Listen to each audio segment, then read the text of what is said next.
इसलिए भागवत की इतनी महिमा है महाराज। यहां सब भगवानी है।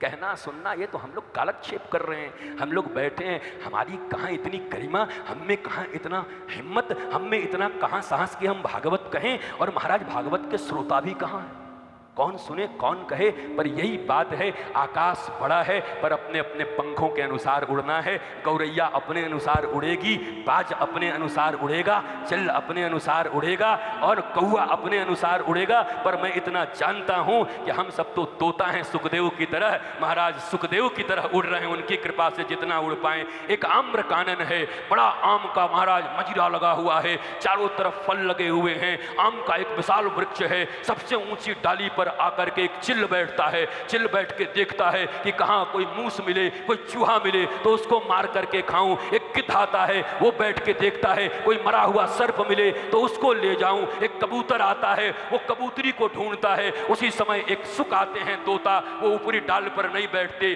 पहले नीचे आते हैं, पेड़ की परिक्रमा करते हैं वृक्ष की, और परिक्रमा करके अपने वनस्पति शास्त्र के विज्ञता से जाकर के जो सबसे मीठा फल होता है उसके ऊपर अपने चंचू से प्रहार करते हैं, और चंचू से प्रहार करके उस आम के रस को स्वयं चखते हैं। और नीचे जो हजारों चेटा चेटी और कीड़े जो ऊपर तक नहीं पहुंच सकते, वो रस जब टपकता है तो उस रस का वो भी पान करते हैं। वैसे ही महाराज हमारी तो गरिमा महिमा नहीं है, परंतु भागवत के इस मीठे फल में हमने चोंच मारा, हम भी रस पी रहे हैं, और जो अनाधिकारी भी हैं वो भी इसका रस पी रहे हैं। वरना भागवत का रस कौन पी सकता है?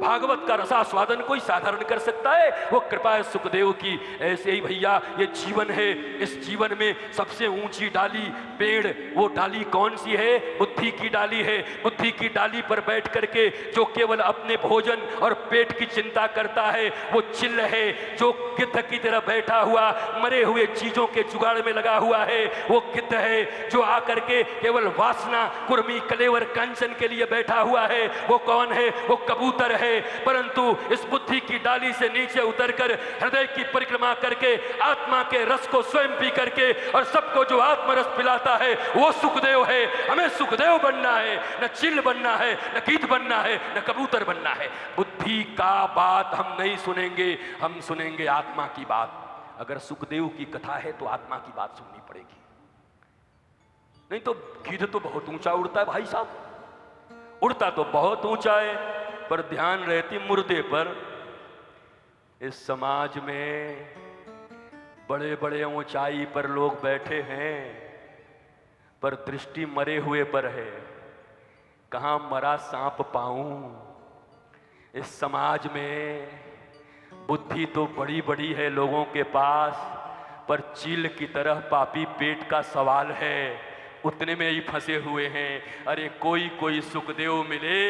परीक्षित के ऊपर जब मर्यादा के लंघन के कारण शाप पड़ा, गंगा नदी के तट पे आए, जहां बड़े बड़े ऋषि हैं, स्वयं उनके दादा पराशर जी भी हैं, लंबी लंबी दाढ़ी लेके, व्यास जी हैं, बड़े बड़े ऋषि, बड़े बड़े महात्मा, अमलात्मा, बिमलात्मा सब हैं।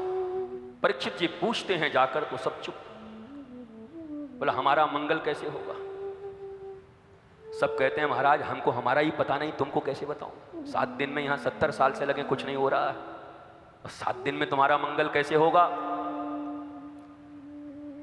इसी बीच में 16 वर्षीय अजान बाहु, कहने को तो व्यास नंदन है पर हमें लगता है नंद नंदन ही है। सुखदेव जी और कौन हो सकते हैं महाराज? अलक्ष लिंगो, लिंग का भी भेद जिनमें नहीं है, ज्ञान नहीं है। कथा आती है कि सब सरोवर में स्नान कर रही हैं। जब सुखदेव जी जाते हैं तब भी सब वस्त्रहीन होकर जैसे स्नान करते हैं कर रहे थे, परंतु जब व्यास जी आए तो सबने अपने कपड़े पहन लिए। तो बड़ा क्रोध आया व्यास जी को। अरे बोला हम बूढ़े हो गए, हम जा रहे हैं तो तुम अपना अपना वस्त्र पहन के खड़ी हो गई, हमारा जवान लड़का गया तो नहीं खड़ा हुआ, आप लोगों ने वस्त्र नहीं पहना। कहा महाराज आप में उनमें यही अंतर है, आपको ये पता है कि स्त्री कौन और पुरुष कौन, पर आपके उस पुत्र को तो ये भी पता नहीं स्त्री कौन पुरुष कौन, सब में राधा रानी का ही दर्शन करते हैं, उनको तो पता ही नहीं, लिंग का ही पता नहीं है। अलक्ष लिंगो बोला गया। अजान बाहु